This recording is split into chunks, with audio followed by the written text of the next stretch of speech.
delighted that you are able to talk to us today in the Penthouse Suite interviews. You're going to be talking, you and your panel are going to be talking about the big deal, particularly as it relates to local environmental issues, at least in terms of libraries and so on. However, we're thinking of maybe expanding the conversation a little bit and just asking in general, what does the big deal mean in today's library market? And is it still a viable collection development tool? And if so, why? Sure. So let's start with the big deal. I think part of my argument and part of putting the panel together for Charleston kind of revolves around, is that really the right term to be describing how we're negotiating, here in 2020? So, when we look at negotiating as a consortia and having discussions with so many wonderful colleagues, the past 7 years since I've been at OhioLINK, we've been talking about how it's different to work through a quote unquote big deal or a large journal package at a consortial level than it is in an individual institution level. And it really does come down to really the value, right? What's the value equation? And, it's very different when you look at a consortial package versus an individual institution package. And then you start layering on top how the big deals or big journal packages have been negotiated over the years. And you'll see that perhaps saying that it's just a package of most of a particular publisher's journals or all of them is somewhat imprecise, right? So when you're working towards that type of deal, there's other intricacies around that contract that take place, post-cancellation terms, ILL rights, all sorts of things come bundled in that negotiation. And the layer on top of that, the different pricing models that vendors have, even within their own business for different organizations, right? So organizations will have been working through and negotiating these deals, and the terms are all different. So when we start talking about the big deal and trying to dump it in this one particular bucket, I think it kind of takes away the creativeness that a lot of organizations have worked through to get to reasonable deals for their organizations. You touched on this a bit already, but what are the key factors that a consortium like OhioLINK looks at when evaluating a big deal journal package? How do you make decisions that work for both a large institution and large universities like Ohio State and small private institutions like John Carroll? Right, that's a great question. And this kind of gets into the, evaluating a large journal package at the consortial level can be very, very different than at an individual institution. And on top of that, consortia, we have a joke in ICOLC, the group of consortia, that if you know one consortia, you know one consortia, because all of us are really focused on making sure that we're doing the best for our constituents, our members, and making sure that we're moving forward in a positive way. So that may mean different things to different organizations based on, goals that they've set for themselves or how they've decided to work together. But particularly for OhioLINK, this is a really good question because we have really established over the past 7 years, I think a really good way at looking at our deals and how we decide what's staying and what's going and what needs to change moving forward. So I want to set this, I want to set a little bit of background here. Back during the 2007-2009 recession, OhioLINK had to really take a good look at what we were purchasing and make some tough decisions because just the funds were just not there. So it was at that point that the resource committee kind of hit a reset button with how they're looking at packages that we have, the future of those packages, and the value of those packages. So they started establishing tags for content purchases around core, which is kind of the must-have versus the nice-to-have. But it was really that core designation that started driving the importance of looking at content that we're negotiating for and then signing contracts So with that recession, OhioLINK did end up canceling some packages that year. And so I really think we kind of got to a core group of content that is important to all of our members. It was decided, it's that unfortunate concept of, when you're making content decision cuts and you're trimming content, you've already cut away because of budget challenges. You've already cut away the fat, and we talk about, we're kind of shaving at the bone at this point, right? So when I talk about how we're looking at packages with OhioLINK more recently and moving forward, I'm really starting from that point of we've established that we have a core set of content. And over the past 7 years, we've taken a look at that established core content and made sure that that still was established and defined core content for the organization. And then from there, we start taking a look at a lot of data points. We look at them collectively, and then we ask our organizations to look at them individually. And to kind of make a long story short, collectively, we will look at all of the normal costs per use. How much are we getting out of this? What is our cost model to our members? Does that cost model make sense? Are we using all of the content collectively? What's the use look like individually? Who is using the content more frequently, standardized to FTE? And taking a look at that. And then we ask, when we're going through a bigger negotiation, we ask our individual institutions to take a look locally at two things. What is your must-have content? So what do you feel you really need for your programs at your institution? And then we also take a look at what you can afford, which is a very different question than what you feel you have to have for your programs. We take a look at that in aggregate from all of our members. And this is where the concept of consortial deals seems so different, right? Because we will come across data points that show that the content is getting used by all members. And when you layer on top of that price point, you really start getting into the value of how a big deal although I'm starting to cringe by using that term, how a large journal package and access to that content works, right? So it may be that your price point is low enough that you're getting access to a whole slew of journals that you probably couldn't afford locally, but it's actually the same price point as if you had to pay for that individual journal on your own. So, pulling that money together brings more access to our researchers as a whole.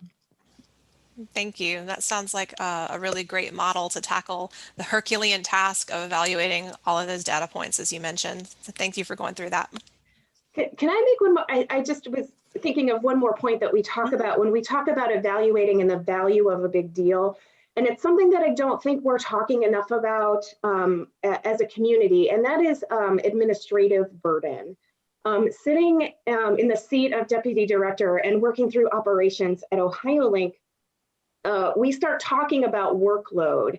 And when we're cutting a deal, both for our members and then talking to our members about what their administrative load or workload is locally, we do discuss that when we're talking about a deal. So, for example, you had brought up the different sizes. How do we know that we're cutting a deal and it makes sense for different sizes? I have some institutions that have 2 librarians on staff.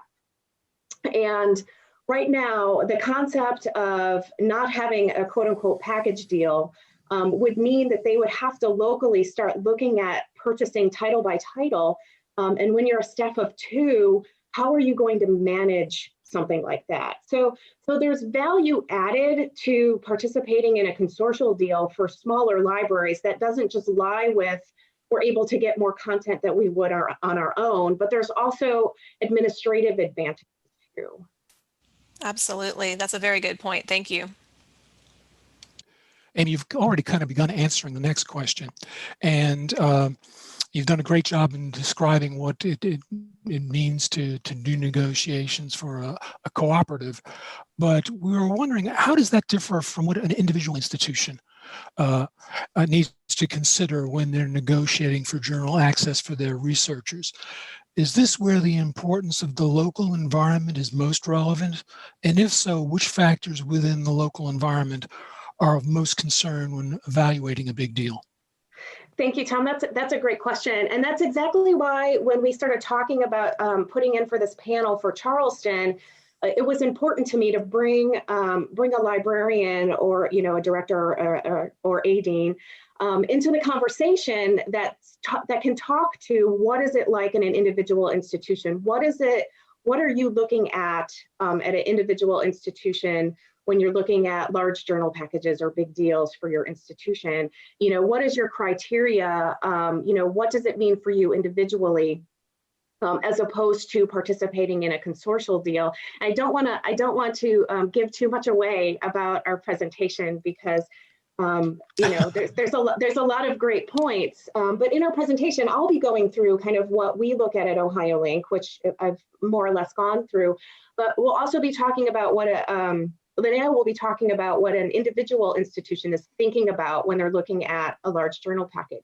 And quite honestly, if you're sitting at an individual institution and you're not participating in a large journal package through a consortial pool of money, it makes absolute sense to me to sit down and talk about the value and the need of each of those title by title, especially when you're sitting at an institution that administratively can handle that type of workload. That makes sense. Thank you. Thank you. So changing directions just a little bit here. Can you talk about how is the emergence of transformative agreements and open access, how is that impacting the big deal? And in particular, how do you think publishers are being affected? Ooh, that's a good question. So remind me if I don't get to the publishers affected point, because I think that's an important one to start talking about and understanding from their perspective. I think, again, as we're seeing here in OhioLINK, that the discussion about transformative deals and open access is right now somewhat different for a consortium than it is for an individual institution.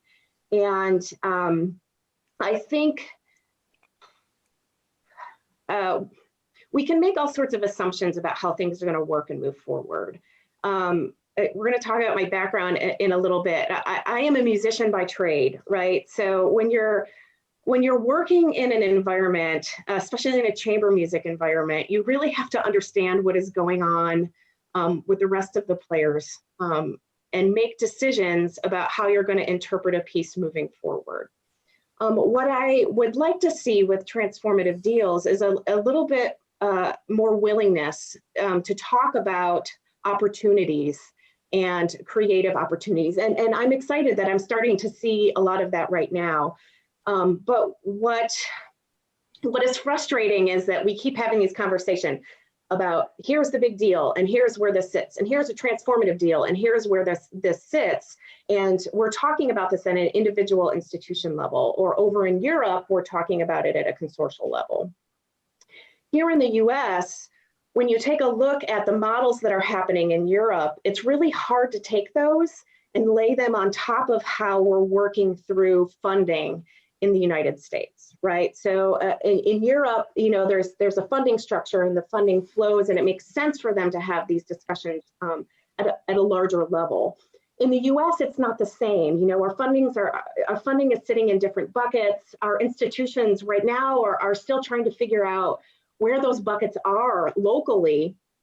And when you start kind of working with mixing that concept of working towards a transformative deal on top of how does this affect the big deal, I think they're kind of two separate things, but not really separate when you're thinking about it, right?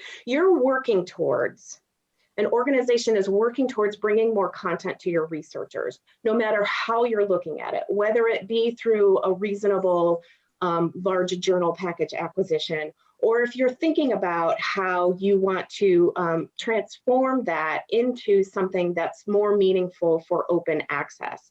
So it's really this, I'd like to see our conversations not be so rigid. I'd like to see us start thinking about this kind of in a different way. For publishers, I think we have, and it's unfortunate, kind of fallen into this trap where we're talking so much about transformative deals and thinking really just STEM.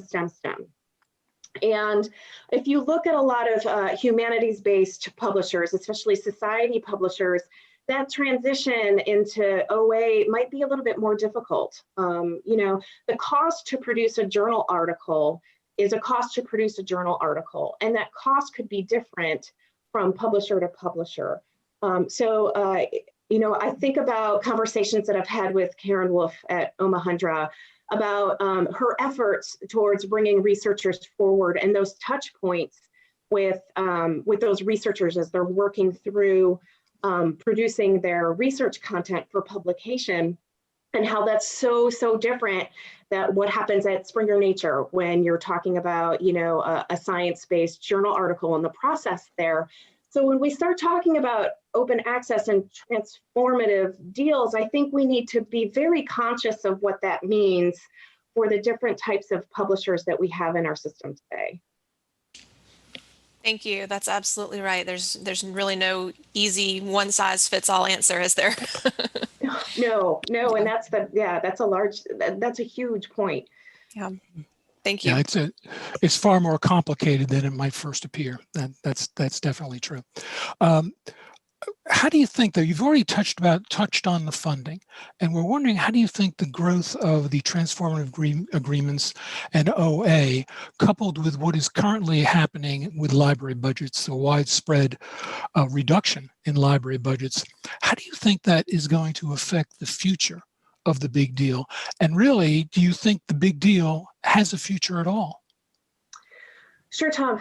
Good question. So I want to take this in a little bit of a different direction. So conversations that we've been having at OhioLINK more recently, and a lot of this is because of the pandemic, but also because the market is changing. So we're in the middle of a pandemic where we're seeing giant budget challenges, as well as a market that is kind of shifting in a very different way. So how do we deal with and manage that? And one question that I've posed to our community is, are we focusing on honing a collection for our users, or are we starting to talk about being information wayfinders, right? And that's a very important question to start asking yourself when you start thinking about how you're purchasing content and how open access content is shifting the market, right? So that question of, are you still purchasing this content? Are you still trying to contain this content and saying to your community, here is my curated content for your research needs? Or are you now shifting your thought into saying, okay, we have a curated content package here that we purchased in a traditional sense, but I also need to start showing you how to find this content in other ways, as opposed to sitting in our library catalog or working through our discovery layer. So we've started having those conversations here at OhioLINK, and we don't have the answers yet. I don't think anybody has the answers yet, but I think that thinking of that concept and thinking how you want your organization to exist within that question really is going to drive how we're working towards large journal packages and how we're thinking about transformative deals and open access content within the organization. And then how they affect different levels of institutions plays into that evaluation as well, right? So if you're an institution that has a high research output, your efforts towards an OA deal are going to be very different than, say, a liberal arts college who perhaps sees, a handful of articles produced each year. So what does it mean when you start talking about that balance and that shift financially? And there's big questions there. In some respects, we can't ask all of the R1s to kind of foot the bill for everyone else, but at the same time, if that content is coming out and is accessible, a smaller institution going through financial challenges are going to have a really hard time thinking of putting funding towards access to content that they may perhaps get for free. So, there's a giant balance point that we all need to meet, and how we work towards that. Amy, as we kind of wrap up here, before we let you go, we just had to ask, you mentioned your background in music and music performance earlier. How did you end up with a career in library science? Tell us, what instrument do you play? Do you still get a chance to perform occasionally? I'd love to hear more about that. Yeah, so I am a flutist. I have a bachelor's and a master's degree in music performance. And it was actually because of this degree that I found my way into library science. My graduate assistantship at the University of Hartford was in the music library, and that's where things kind of started happening for me. And interestingly enough, OhioLINK was launched when I was an upperclassman at Kent State University. And I will never, ever forget the music librarian, Mary Dumont, sitting me in front of a terminal, an OhioLINK terminal, and saying, you can now borrow a whole bunch of things from a whole bunch of other organizations or institutions across the state of Ohio. My goodness, I think I probably borrowed like 100 items that year. Chamber music pieces, and this was I'm going to date myself, but this was the mid to late 90s. So, we didn't have access to to online resources so much. So that was big for me. And I think that left a giant impression. So, sitting in a library and working at the University of Hartford, and being surrounded by so many amazing librarians doing amazing things, and just the community, right? We're such an amazing community, and we're so good at sharing and supporting each other. It was just something I was completely drawn to, and that was kind of it for me. I finished my graduate degree and took a year, and then went right into my library science degree. That's an awesome story. I was in college about the same time, so I'll date myself with you. Just the idea of the horizons opening up with all of the additional material, that's a great story. Thank you. Mm-hmm. Absolutely. Well, I'm not going to talk about when I was in college. I don't think we can go back that far. It's always great, though, to end on a personal note, especially such a fun personal note, and one that ties into your career as a librarian. It's really fantastic. Thank you very much, Amy. We really appreciate you taking the time out of what we are certain is a very busy schedule to talk to us today. Thank you. Thank you. Yes. Thank you for having me. It was a great conversation, and we enjoyed having you. So thanks. Absolutely.